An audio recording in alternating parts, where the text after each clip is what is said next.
यादव जी भोपाल से। राधे राधे महाराज जी। राधे राधे महाराज जी। महाराज जी, पिछले एक वर्ष में जब से आपका सत्संग सुना है, श्री जी की कृपा से 1,54,00,000 नाम जप हो गया महाराज जी, जिसमें मुझे परोपकार की भावना उत्पन्न हो रही है महाराज जी। अभी इनका कहना था कि जैसे कोई दीन ही नहीं है, किसको देखता हूँ तो अपना भजन दे देता हूँ कि मेरा इतना भजन उनको दे दो। तो महाराज जी, ऐसा करने से भजन नष्ट हो? नहीं, पहले तो अपने लक्ष्य तक पहुंचो पहले, नहीं तो बीच में ही लुट जाओगे। भगवत प्राप्ति जब तक ना हो, अब तुम्हारे को प्रक्रिया बदलनी चाहिए। जो भजन करो वो भगवान को समर्पित करो, जो भजन करो वो भगवान को समर्पित करो।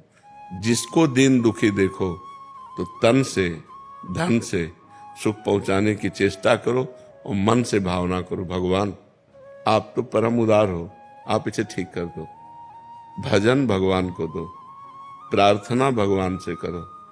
शरीर से और धन से अगर सेवा बनती है तो वो सेवा कर दो, भजन भगवान को दो भगवत प्राप्ति के लिए।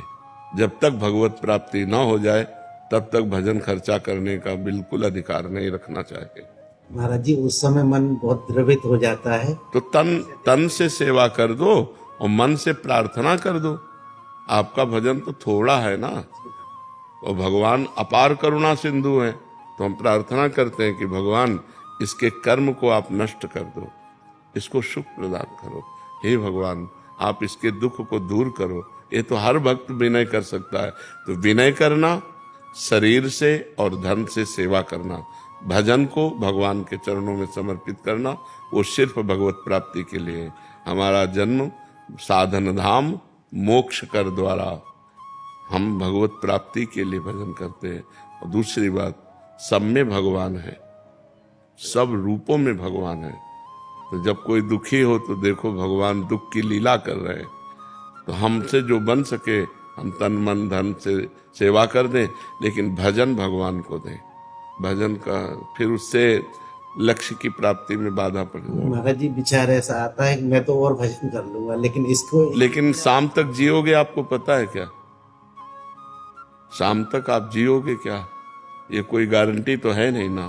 तो पहले हम अपना कार्य करते हैं मनुष्य जीवन का, पहले अपना कल्याण करें, अपने को भगवत प्राप्ति करें। तो जब आप भगवत प्राप्त हो जाओगे तो वासुदेवा सर्वम, कोई जीव बचा ही नहीं, सब भगवान ही है। यही अनुभव हो जाएगा। सिय राम में सब जग जानी। तो नाटक मंच पर दुख सुख का नाटक कर रहा है, वस्तुतः वो परमात्मा है, ऐसा ज्ञान हो गया तो ये वृत्ति भी चली जाएगी। समझ रहे ना? असलियत में, परमार्थ में पहले तुम चढ़ो, तुम अध्यात्म को प्राप्त हो। तो जब तुम्हारा चश्मा बदलेगा तो सर्वम खलमिदम ब्रह्म, सब ब्रह्म विराजमान है। तो दुख सुख का कोई खेले नहीं है। माया में दुख सुख है। जैसे स्वप्न में दुख सुख होता है तो जागृत में मिट जाता है, ऐसे ही जागृत का दुख सुख ज्ञान में मिट जाता है। जब आप ज्ञान को प्राप्त होगे, भगवान को प्राप्त होगे, तो न दुख है न सुख है।